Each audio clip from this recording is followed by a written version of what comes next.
Dans l'actualité ce soir, commémoration de la Journée mondiale de l'aide humanitaire par le Bureau des Nations Unies pour la coordination des affaires humanitaires OCHA. Les journalistes ont été invités à une table ronde qui a révélé que 13% de la population burkinabé était dans le besoin d'une aide alimentaire. Un passe vaccinal obligatoire au Burkina pour les agents de santé lors des réunions du ministère. Cette décision ne passe pas pour le syndicat du département qui est persuadé que le gouvernement veut en venir à une imposition du vaccin. Dans ce cas-ci, le SINCHE exige du gouvernement qu'il se porte garant en cas de conséquences. Et puis enfin, à Lumbila, une année seulement après l'implantation des feux tricolores et panneaux de signalisation, une forte dégradation est constatée. Les habitants indexent les conducteurs routiers, leur non-respect du code de la route et la mairie de la localité se dit impuissante face à la situation. Bonsoir à tous et bienvenue dans ce journal. Au Burkina, près de 4 millions de déplacés internes sont dans le besoin d'une aide humanitaire. 13% de toute la population devrait bénéficier d'assistance alimentaire. Ce sont quelques chiffres du Bureau des Nations Unies pour la coordination des affaires humanitaires, OCHA, qui a commémoré donc la Journée mondiale de l'aide humanitaire aujourd'hui 19 août. Une table ronde a été organisée à l'intention des hommes de médias. Les actions menées par OCHA et l'état des lieux des financements extérieurs ont été exposés, compte rendu avec Mamétri Nakamabou. Plus de 3 500 000 déplacés internes ont besoin d'une assistance humanitaire. Ce sont les données révélées par le Bureau des Nations Unies pour la coordination des affaires humanitaires OCHA à l'occasion de la Journée mondiale de l'aide humanitaire. Au cours de cette commémoration, un appel a été lancé aux bailleurs pour permettre à cette structure d'apporter une meilleure assistance à ces personnes. Nous plaidons aujourd'hui pour encore des efforts de nos bailleurs très attentifs à la situation au Burkina Faso, de faire davantage pour mobiliser des capacités financières et de nous faciliter la tâche que nous confrontons ensemble avec la population touchée par la crise, un accompagnement d'un gouvernement qui est à côté de sa population d'apporter l'assistance dont ils ont urgemment besoin. C'est depuis 2019 que le Burkina Faso traverse cette crise humanitaire. Des actions ont été menées selon le CONASUR, Conseil national de secours d'urgence et de réhabilitation. En plus de ces actions, un certain nombre de mesures ont été prises par le gouvernement pour porter assistance à cette couche vulnérable. Malgré ces efforts, plusieurs défis restent à relever. Quand on regarde, on croise avec les questions d'insécurité alimentaire, environ 13% de la population a besoin d'une assistance. Donc c'est assez énorme. Et ça demande que nous nous mobilisons davantage, que nous ayons plus de détermination en termes de financement des réponses, mais en termes de réajustement aussi de la réponse que nous apportons sur le terrain. Donc c'est ce bilan que nous venons de faire. Et pour nous galvaniser davantage, pour dire qu'il reste encore beaucoup de choses à faire, nous ne devons pas baisser les bras parce que les personnes en difficulté ont besoin de notre solidarité, ont besoin de notre engagement, ont besoin de notre détermination pour sortir de la situation qui les préoccupent ou qui affectent leurs conditions de vie. Les catastrophes naturelles, l'insécurité, les inondations, la sécheresse et le Covid-19 sont les principales causes de la crise humanitaire au Burkina Faso. Et retour sur la dernière attaque terroriste au Burkina, à Gorgadji, qui a fait hier provisoirement 47 morts selon un communiqué officiel. Nous en parlons à travers un regard de l'analyste politique Oumarou Paul Koualaga. Il estime que cette nouvelle attaque est la réplique des terroristes face au procès ouvert sur les faits et actes de terrorisme. Les verdicts prononcés vont de 10 à 21 ans de prison ferme. Oumarou Paul Koualaga était l'invité de notre dernier journal du 13h. Reportage avec Abdourahmane. L'attaque du 18 août dernier sur l'axe Dori-Arbinda dans la province du Soum, qui a fait 47 morts, est une réponse au procès ouvert contre les terroristes, selon Oumarou Paul Koualaga. Le spécialiste des questions internationales estime que cette ultime attaque est un message envoyé aux autorités burkinabées, un message d'intimidation vis-à-vis des actions menées par l'État à leur encontre. Évidemment, ce jugement qui se tient il y a à peine une semaine a forcément des liens avec le message qu'ils envoient. Donc ils envoient un message pour repartir à la définition du terrorisme, comme je l'avais dit tantôt, au-delà de ce qu'on sait comme définition basique, il y a le fait qu'on cherche à amener des autorités, notamment ici des gouvernements ou des autorités, à s'abstenir de prendre un certain nombre de décisions ou de reculer par rapport à un certain nombre d'actions qu'ils envisagent d'entreprendre ou qu'ils entreprennent. Dans ce contexte, si on situe évidemment le procès, ça peut être un message adressé pour amener des autorités politiques et judiciaires de penser par deux fois, notamment par rapport à ce qui va se faire et ce qui a été déjà fait. Donc oui, c'est un message qui est envoyé. Autre hypothèse qui peut être émise sur les raisons de cette attaque du 18 août est la montée en puissance des forces de défense et de sécurité à un moment donné. Pour Umaru Paul Kwalaga, la nature de l'attaque n'est pas nouvelle et fait partie des moyens de représailles des groupes armés terroristes. Entre forces terroristes et FDS, depuis un certain temps quand même, on a remarqué que les forces de défense et de sécurité ont quand même repris la main. Donc vous avez remarqué que depuis un certain temps, ils ont en termes de cibles diversifiées, on s'attaque beaucoup plus aux cibles civiles pendant un certain temps. Aujourd'hui, on s'en prend aux forces de défense et de sécurité qui sont des cibles privilégiées, mais dans des convois où on a la chance, parce qu'on a aussi, parce qu'il ne faut pas l'oublier, nous travaillons sur des renseignements, mais ils ont également aussi des faisceaux ou des réseaux de renseignements qui les permettent à un moment donné précis de pouvoir s'en prendre à un multitude, de mener des actions qui ciblent et qui créent davantage la psychose. Donc aujourd'hui, ce n'est pas surprenant parce que ce mode opératoire, attaquer de convoi, fait partie des modes opératoires utilisés par l'ensemble des groupes terroristes, que ce soit ici ou ailleurs. Le spécialiste des questions internationales soutient que tous les acteurs devront contribuer à faire reculer le phénomène terroriste. Pour lui, la réponse militaire vient en dernière position pour réprimer. C'est pourquoi la société civile et le politique doivent mener des efforts pour freiner la radicalisation. Le vaccin contre le Covid-19 en question. Dans une déclaration, le ministre en charge de la Santé, Charlemagne Ouedraogo, a annoncé que les agents de santé devront désormais présenter chacun un pass vaccinal pour avoir accès aux réunions du ministère. Démarche sournoise selon le syndicat des travailleurs de la santé humaine et animale. Le SINCHA est convaincu que l'intention non dévoilée des autorités est d'imposer la vaccination à toute la population. Mais ce n'est pas la bonne méthode, poursuit-il. Tous les détails dans ce reportage signé Sanata Serré. Très bientôt, le pass vaccinal sera obligatoire pour les agents de santé voulant prendre part aux différentes réunions du ministère de la Santé, a déclaré le ministre Charlemagne Ouedraogo. Une déclaration qui sera matérialisée par une note dans les jours à venir. Pour le syndicat des travailleurs de la santé humaine et animale, SINCHA, cette sentence du ministre entre dans le cadre des mesures entreprises contre les droits des travailleurs de la santé. Selon son secrétaire général, l'intention du gouvernement à travers cette décision est d'imposer non seulement le vaccin aux agents de santé, mais aussi à l'ensemble des populations. Cette intention, n'est-ce pas, d'imposer le pass vaccinal dans la salle de réunion, bien sûr, d'apparence, s'adresse aux travailleurs de la santé, mais en réalité, va être élargie logiquement à l'ensemble de la population, parce que, juste pour prendre l'exemple, vous les journalistes, s'il y a réunion dans la salle, si tout le monde est vacciné et il rentre avec son passe vaccinal, les journalistes, pour en tout cas filmer ou enregistrer, il faut qu'ils pointent aussi son passe vaccinal. Et le ministère ne va pas se réunir seulement avec ses agents, va se réunir avec d'autres personnes. Donc, vous voyez qu'en réalité, pour nous, c'est un essai en déclarant que le pass vaccinal s'impose aux agents de santé, mais en réalité, l'intention véritable, selon notre lecture, c'est d'imposer le pass vaccinal à l'ensemble de la population. Et le secrétaire général du SINCHA d'expliquer les raisons générales pour lesquelles les populations sont réticentes vis-à-vis du vaccin contre le coronavirus. La solution, selon lui, n'est pas d'imposer le vaccin si telle est l'intention du ministère de la Santé, mais de trouver des voies et moyens pour convaincre les populations à y adhérer.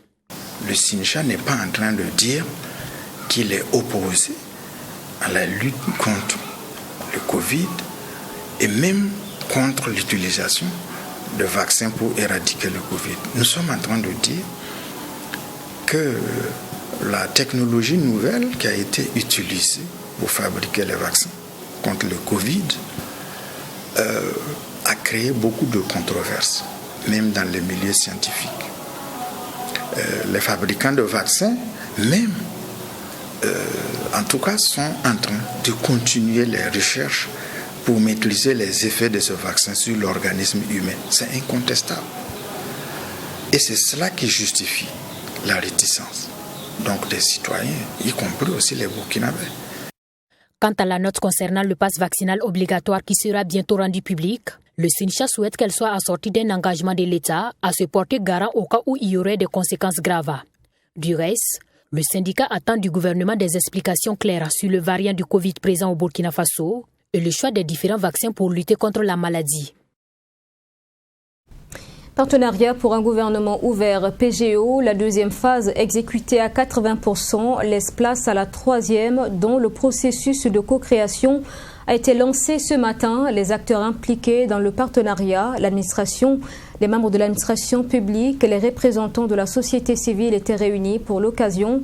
La participation citoyenne étant l'une des valeurs promues à travers le PGO, les populations des différentes régions du Burkina seront impliquées notamment à travers une écoute attentive de leurs besoins premiers. On en parle avec Maxime Jeudbombara.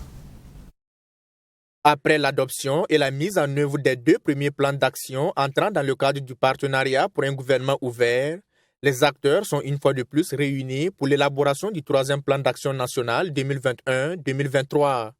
Représentants de l'administration publique ainsi que de la société civile sont donc en consultation pour jeter les bases du processus de co-création et de co-implémentation de la 3e phase du partenariat pour un gouvernement ouvert. Nous avons eu déjà 2 plans d'action qui ont été mis en œuvre avec beaucoup de succès. Et comme vous le savez, le gouvernement en fait un cheval de bataille pour la réussite de la démocratie au Burkina Faso, pour le renforcement de la bonne gouvernance. En tout cas, c'est décidé de poursuivre avec justement ce partenariat afin de renforcer justement la bonne gouvernance de la démocratie.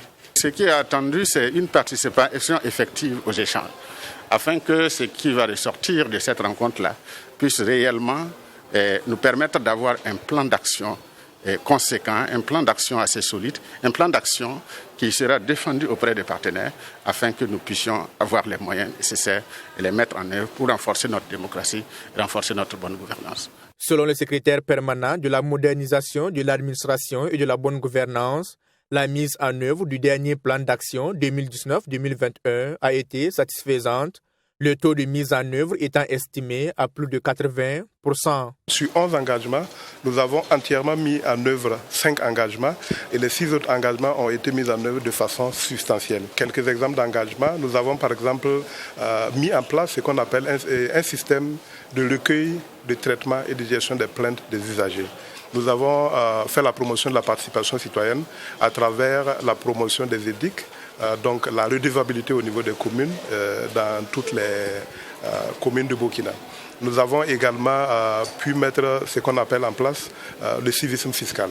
L'un des principes du partenariat pour un gouvernement ouvert est la participation citoyenne, d'où l'implication de la société civile dans toutes les étapes du processus d'élaboration et de mise en œuvre des plans d'action. Ce 3e plan d'action, nous le voulons encore plus participatif.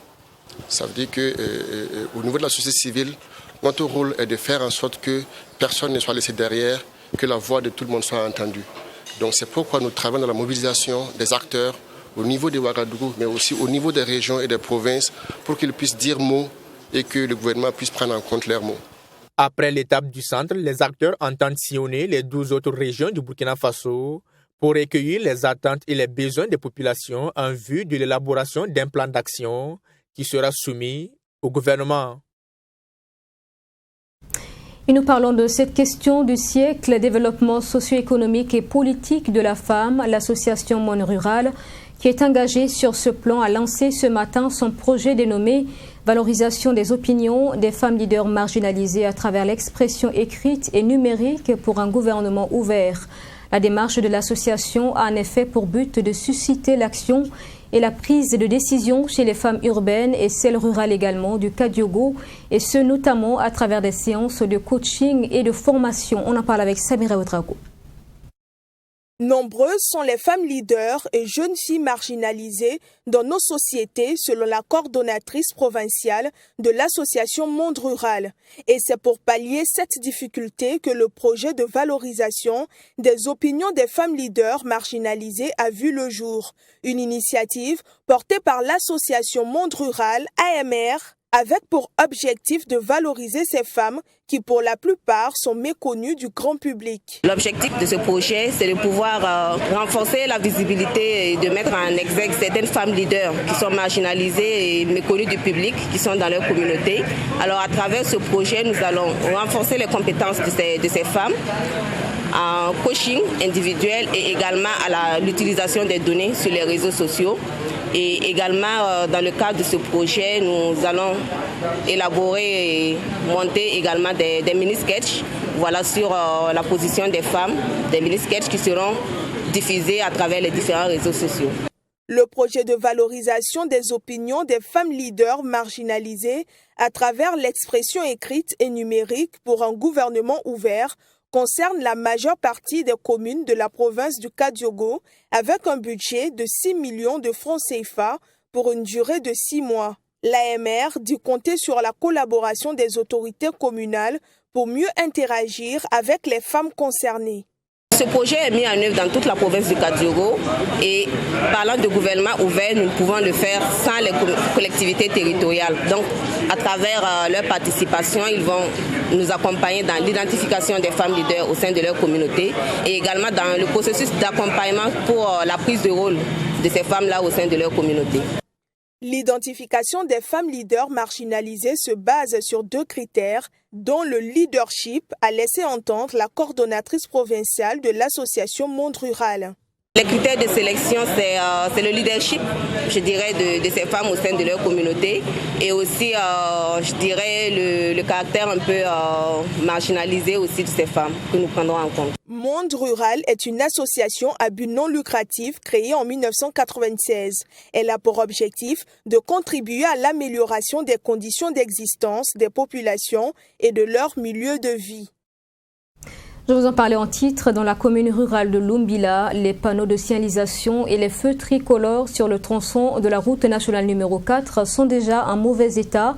Plusieurs accidents enregistrés sur cet axe sont causés par le non-respect du code de la route. C'est selon la population qui accuse les conducteurs routiers. Mais le problème est assez complexe, expliquent les autorités communales, car les conducteurs en question sont de provenance étrangère et donc difficilement accessible donc à poursuivre ou à sensibiliser. Précision avec Abdoulaye Meigné. Des feux tricolores et panneaux de signalisation endommagés au sol. C'est le constat ici à Lumbila sur la route nationale numéro 4 après le passage du gros porteur. Pourtant, ces signalisations ont été installées pour réguler la circulation sur cette voie principale qui fait beaucoup de victimes en termes d'accidents de la circulation. Le non-respect du code de la route est la cause de la dégradation de ces infrastructures, selon les populations qui appellent les autorités à trouver des solutions. Il y a aussi qu'il y a d'autres véhicules qui roulent sans frein. Donc ils arrivent, ils voient qu'au niveau de la grande voie, il y a des gens qui sont arrêtés là-bas parce que le feu est rouge. Donc il faut maintenant forcer, casser le feu et puis passer. Donc ce qu'on a pu observer, c'est ces genres de situations-là qu'on a pu observer ici. Comme c'est pas, il n'y a pas longtemps aussi, les feux sont venus ici. Bon, d'autres aussi ne savent pas qu'arriver au feu, ils doivent s'arrêter. Voilà. Peut-être s'ils amènent la sécurité pour sensibiliser les gens, à un moment donné, ils vont comprendre qu'il faut respecter le feu. Mais pour la mairie, le problème est plus profond. Pour la plupart des cas, le dommage est causé par des gros porteurs provenant d'autres localités. Difficile donc de mener des actions de sensibilisation. On ne sait pas qui il faut sensibiliser parce que ces feux-là ont été détruits par des gens de passage. Soit c'est quelqu'un qui a quitté le Niger avec ses animaux en partance en Côte d'Ivoire, ou bien quelqu'un qui a ramassé du sable pour aller à Ouaga ou quelque part. Donc, ce n'est pas les populations de Lumbila qui détruisent les feux. Donc la sensibilisation, comment ça va se passer? Il y a pas de, on n'a rien à faire par rapport à ça. Voilà. Maintenant, par rapport aux sanctions, comment il faut sanctionner? Il y a des véhicules assurés. Alors, il y a des gens, si vous cherchez l'amiable, bon, ils trouvent que lui, il est assuré et que son assurance va s'en charger. Et tout le monde connaît les assurances. Ce n'est pas du jour au lendemain que vous pouvez être remboursé.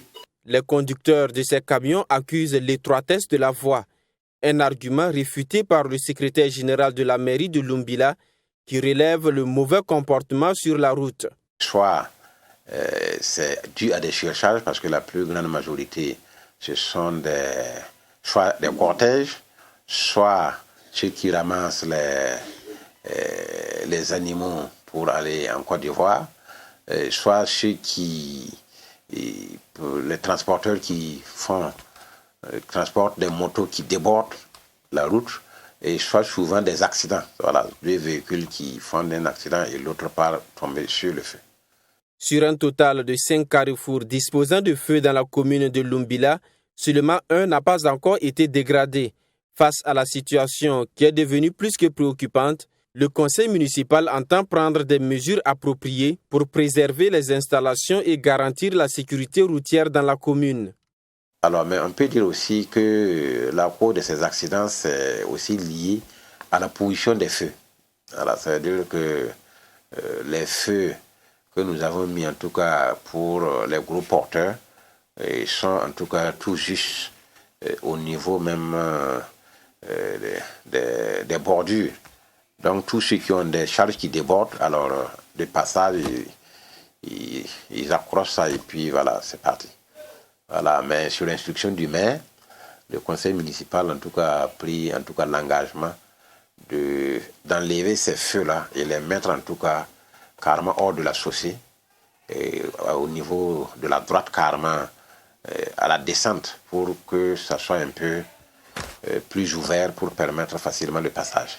En attendant, le conseil municipal invite les populations à contribuer à la préservation de ces feux tricolores qui ont coûté près de 50 millions de francs CFA à la mairie. Il souhaite par ailleurs que les forces de sécurité soient beaucoup regardantes sur le respect du code de la route, notamment l'excès de vitesse et le surcharge. Et puis le sport pour terminer. Dans les prochaines semaines, le Burkina Faso pourrait enregistrer une deuxième médaille olympique en plus de celle de Hugues Fabrice Zango. En effet, en ce moment, Victorine Guissou et Ferdinand Compaoré se préparent pour représenter le pays aux Paralympiques de Tokyo 2021. Cette compétition dédiée aux athlètes en situation de handicap débute le 24 août prochain. Les athlètes se disent déjà bien préparés. Yassine Sawadgo les a rencontrés. Reportage. Victorine Guissou et Ferdinand Compaoré sont les deux athlètes qui vont représenter le Burkina Faso aux Jeux paralympiques de Tokyo. Si cette participation est effective, c'est grâce au grand travail qu'ils ont abattu au niveau africain. Et cela grâce à l'accompagnement du gouvernement burkinabé. Pour arriver aux Jeux paralympiques en 2020, le gouvernement nous a accompagnés pour que Victorine et Ferdinand et un autre puissent aller au Maroc. Et de là-bas, ils sont revenus avec des médailles. Parce que pour qu'un sportif handicapé puisse prendre part aux Jeux paralympiques, il faut que la personne soit déjà classifiée. Et donc le gouvernement a permis que nous puissions aller là-bas se faire classifier. Avant de rallier Tokyo, les athlètes burkinabés disent avoir eu tous les rudiments nécessaires pour une bonne participation. Premièrement, on a eu des entraînements internes au niveau du comète de 2 semaines. Et après ça, il y a eu un autre entraînement qui s'est passé la semaine. Donc, je pense qu'ils ont travaillé, la fédération,